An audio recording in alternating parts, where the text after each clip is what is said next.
ক্যামেরার বাইরে আইন উপদেষ্টা ডক্টর আসিফ নজরুলের বক্তব্য ভিন্ন। তার বিরুদ্ধে অভিযোগ উঠেছে সন্তান হত্যার বিচার চাওয়ায় ছাত্র আন্দোলনে শহীদ আহনাফের মায়ের সঙ্গে। আপনি দেখেন, আপনারাও দেখেন, এটা পুরা মন্ত্রণালয় বৈশাখী বাল ফেলাইছে। ওই আপনার উপদেষ্টা সবাইকে ওই নাকি ডিফ্যাক্টো সহপ্রধান উপদেষ্টা। এইটা যা করিছে এটা একজন মানুষের 100 দিনের কাজ না। একজন মানুষের কোনো ধারণাই নাই কাজ কারে বলে। দুনিয়ার মানুষ কি বিপুল পরিমাণে কাজ করে একজন প্রফেশনাল মানুষ। তো বুঝেছেন তো কি বালটারে নিয়ে এসে বসে। আসসালামু আলাইকুম প্রিয় দর্শক শ্রোতা, শহীদ আহনাফের মায়ের সাথে অধ্যত্বপূর্ণ আচরণ করেছেন আসিফ নজরুল। আসিফ নজরুলকে নিয়ে সোশ্যাল মিডিয়ায় একটি কথা চাউর আছে যে আসিফ নজরুল ভারতের এজেন্ট হিসাবে কাজ করতেছেন। বিডিআর গণহত্যার বিচার এবং 24-এর গণ অভ্যুত্থানে যে গণহত্যা হয়েছে তার বিচার দেরি করার পেছনে আসিফ নজরুলের হাত আছে। আসিফ নজরুল কেন দ্রুত বিচার করতেছেন না? চলুন আসিফ নজরুলের সম্পর্কে গুরুত্বপূর্ণ একটি প্রতিবেদন দেখে আসি। সাংবাদিক ইলিয়াস একটি প্রতিবেদন বের করেছেন যে সেনাবাহিনীর ঊর্ধ্বতন কর্মকর্তাদের বাসায় আওয়ামী লীগের নেতাকর্মীরা তারা আসলে গোপন লুকিয়ে আছে। হ্যাঁ, তার প্রতিবেদনও দেখতে পারবেন। চলুন ভিডিওতে বিস্তারিত দেখা।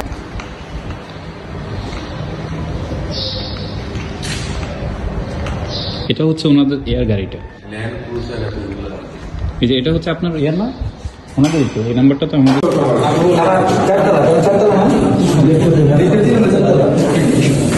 আস্তে আস্তে তো রাত্রেবেলা তো সবটাই বেশি।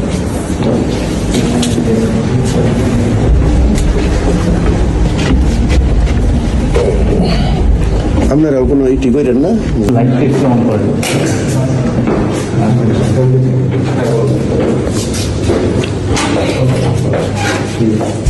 আমরা তো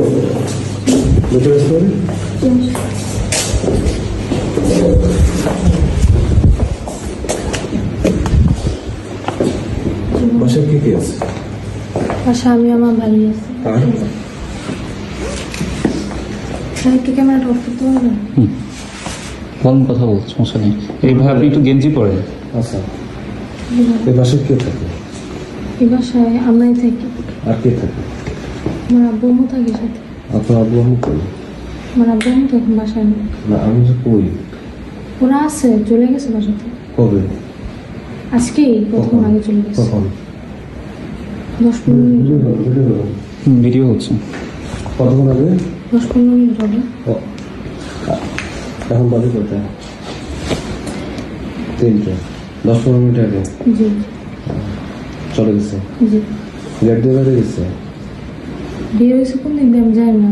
আমার ছোট ভাই আছে তো বাসার মধ্যে, এই জন্য আমি বাসায় গেছি। দুজন নিচে নিচে আমাদের ইয়ে আছে না,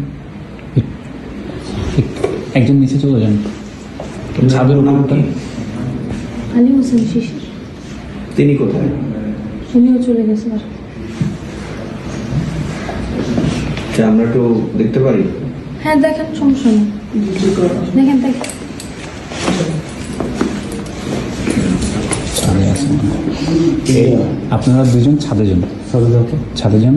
আর আশেপাশের ফ্ল্যাটগুলো কিন্তু ইয়ে করতে হবে, যেহেতু 10 মিনিট আগে বেরোছে, বের হইতে পারে, কারণ আমরা বাসার বাইরে অবস্থান করতেছি, তো বের হইতে পারেন না। না, বের হইতেই পারেন, এখানেই আছে।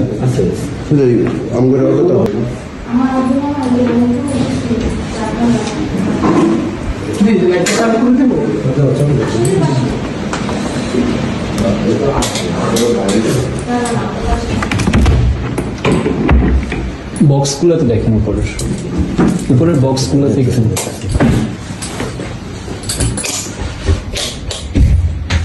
আমরা কোথায়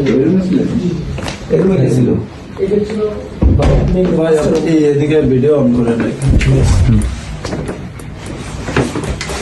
আসেন, ভিতরে আসেন, একজন আসেন, আমাদের সাথে একজন থাকেন।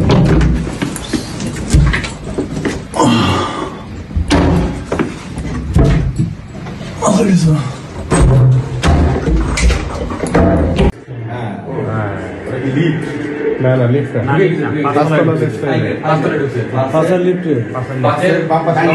সম্পূর্ণ দায়ভার আপনি। অবশ্যই আমার দায়ভার। ঠিক আছে, যদি ফুটেজ ডিলিট হয় সম্পূর্ণ দায়ভার। ফুটেজ যদি ফুটেজ না, শুধু সবকিছু হইলে আমার দায়ভার। আমি বাসার কেয়ারটেকার না। ঠিক আছে, ওকে, থ্যাংক ইউ। ঠিক আছে, থ্যাংক ইউ।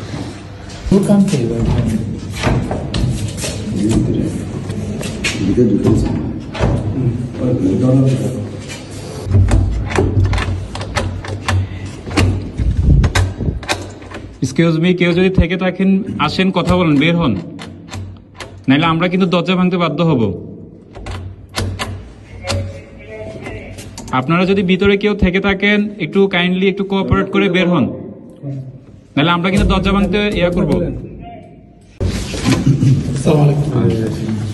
একটু কাইন্ডলি কথা বলছি। না না, কে না না, please। কে একটু কথা বলুন। বলেন কে?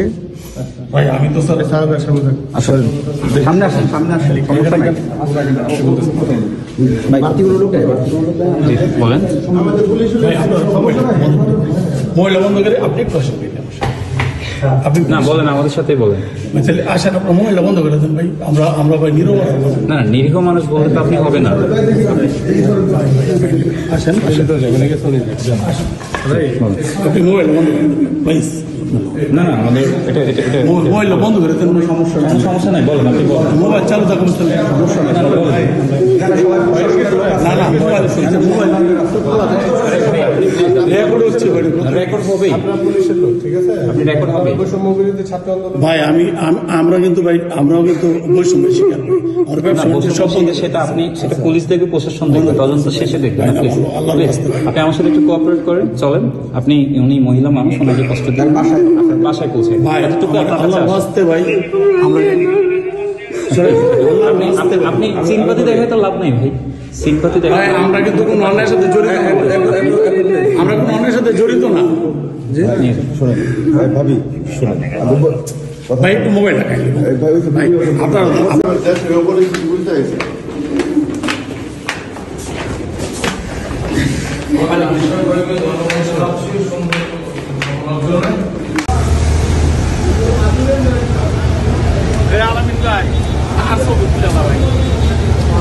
ভাই আমি আপনার বাইরে আছি। বাতারা থানা যে রাখছি, আপনার তো আপনার না না না, ভিডিও জাস্ট একটা, লাস্ট একটা। না না না না, এটা তো ভাই একেবারে পার্সোনাল ম্যাটার। আমি ওনারা তো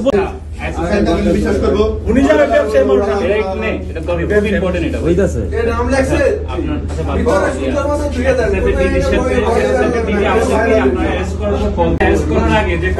যেহেতু আমি ওনার বাসায় থাকি, ওনার আমি জানাইছি এইটুকু।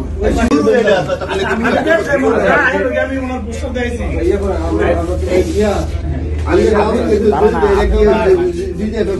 আসসালামু আলাইকুম, আমি একজন আন্দোলনকারী, বৈষম্যবিরোধী ছাত্র আন্দোলন।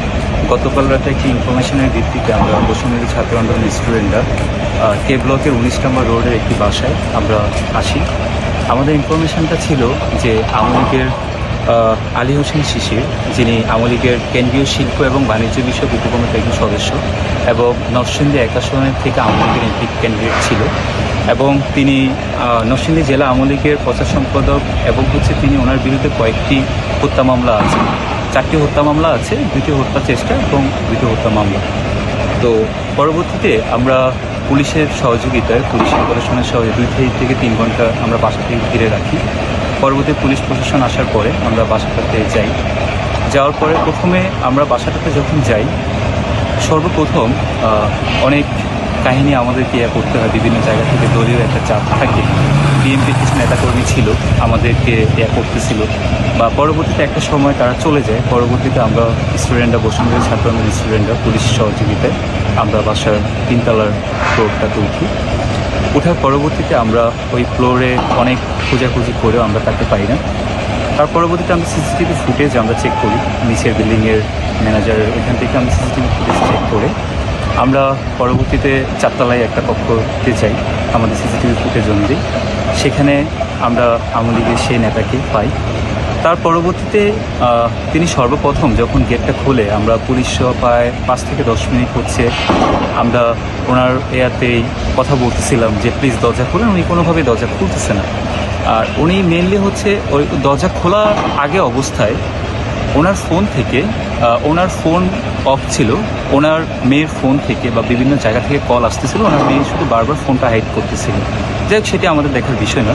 আমরা তাকে যখন আইডেন্টিফাই করতে পারি, ওই বাসাটার মধ্যে ছিল, কনস্ট্রাকশনের যে বিল্ডিংটা ছিল ওইখানে ছিল উনি। পরবর্তীতে আমরা ওনাকে অনেকবার চেষ্টা করেও তারপর পরবর্তী একটা সময় আমরা যখন ভিতরে ঢুকতে পারি পুলিশ প্রশাসনের সহযোগিতায় যখন রুমটার দরজা খোলা হয় উনি কলে কথা বলা অবস্থায়, যেটা একটু পরে আপনারা কমেন্টের লিঙ্কে আমি ভিডিও দিয়ে দিব, আপনারা সেখানে দেখতে পারবেন। তো উনি ডিরেক্ট আমাকে একটা কল ধরায় দেয়, আমাকে এবং পুলিশের যে দায়িত্বরত কর্মকর্তারা যারা ছিলেন তাদেরকে কল ধরায় দেয় এবং একটু কথা বলেন। তো আমি ডিরেক্ট বলতেছি আপনার কোনো কল ধরা হবে না, প্লিজ আপনি একটু কলটা রাখেন, আপনার সাথে কথা আছে, আপনি থানায় চলেন। পরবর্তীতে উনি আমাকে ওইখানে রানিং অবস্থায় বর্তমান এসএসএফের ডিজি তার ব্যক্তিগত পিএস ডিজি উনি আমাকে কল দেন। কল দিয়ে আমাকে না দারোয়ানের নাম্বারে কল দেয়, দারোয়ানের নাম্বারে কল দিয়ে আমার সাথে কথা বলতে চায়। প্রথমে আমার পরিচয় জানতে চায়, দারোয়ান আমার পরিচয় না জানানোর পরে উনি পরবর্তীতে কোনো না কোনো সম্ভব কোনো মাধ্যমে উনি আমার পরিচয় নিশ্চিত করে আমাকে বলতেছে আলামিন ভাই, উনি ওনার পরিচয় দিল। আমার নামটা উনি কীভাবে জেনেছে আমি সেটা অবাক হয়ে গেছি, কীভাবে উনি আমার নামটা জানলেন। পরবর্তীতে উনি যখন আমাকে বলতেছে, উনি আমাকে অনেক স্পেশাল রিকোয়েস্ট করতেছে, দেখেন ওনার জন্য ওনাকে কোনোভাবে ছেড়ে দেওয়া যায় কি না। তো আমি বললাম দেখেন আমি আমার দায়িত্ববোধ থেকে নৈতিকতার দিক থেকে আমি কখনো ওনাকে ছাড়তে পারি না, কারণ একটা আওয়ামী লীগের হত্যা মামলার আসামিকে আমি কীভাবে ছেড়ে দিই। যার যায় সে বুঝে, আমরা তো কখনোই আপনাদের মতো বুঝবো না। এইগুলির বিচার আমরা করতে না পারি, আমাদের বেঁচে থাকার কোনো অধিকার নাই। উপদেষ্টা ডক্টর আসিফ নজরুল ক্যামেরার সামনে বললেন, ছাত্র আন্দোলনে হত্যাকারীদের বিচার করতে না পারলে তার বেঁচে থাকার কোনো অধিকার নেই। আপনাদেরকে কথা দিচ্ছি, আপনাদের মতো আমরাও কাঁদি এগুলি দেখলে। মানে বাংলাদেশের বুকে যেরকম একজন সীমার এরকম জন্ম নিয়েছিল, এইভাবে নিজের দেশের মানুষেরকে হত্যা করতে পারে। তবে ক্যামেরার বাইরে আইন উপদেষ্টা ডক্টর আসিফ নজরুলের বক্তব্য ভিন্ন। তার বিরুদ্ধে অভিযোগ উঠেছে, সন্তান হত্যার বিচার চাওয়ায় ছাত্র আন্দোলনে শহীদ আহনাফের মায়ের সঙ্গে ঔদ্ধত্যপূর্ণ আচরণ করেছেন তিনি। কোটা সংস্কার আন্দোলনে ৪ আগস্ট রাজধানীর মিরপুর ১০ নম্বরে গুলিতে নিহত হয় আহনাফ। নিহত আহনাফ রাজধানীর BAF শাহীন কলেজের একাদশ শ্রেণীর শিক্ষার্থী ছিল। তো আমার একটাই কথা আপনাদের কাছে, একটাই বার্তা, যে আমার বাচ্চা যেন সুষ্ঠু বিচার পায়। আহনাফের মায়ের অভিযোগ, বৈষম্য বিরোধী ছাত্র আন্দোলনে আহত ১০০ শিক্ষার্থীকে যৌথভাবে বৃত্তি প্রদান কর্মসূচির উদ্বোধনী অনুষ্ঠানে সন্তান হত্যার বিচার চাওয়ায় বেশি কথা বলেন বলে ক্ষুব্ধ হয়েছেন আইন উপদেষ্টা আসিফ নজরুল। হত্যাকারীদের বিচারের দাবি জানালে আইন উপদেষ্টা বলেন, এসব তার দায়িত্ব নয়, এসবের দায়িত্ব স্বরাষ্ট্র উপদেষ্টার।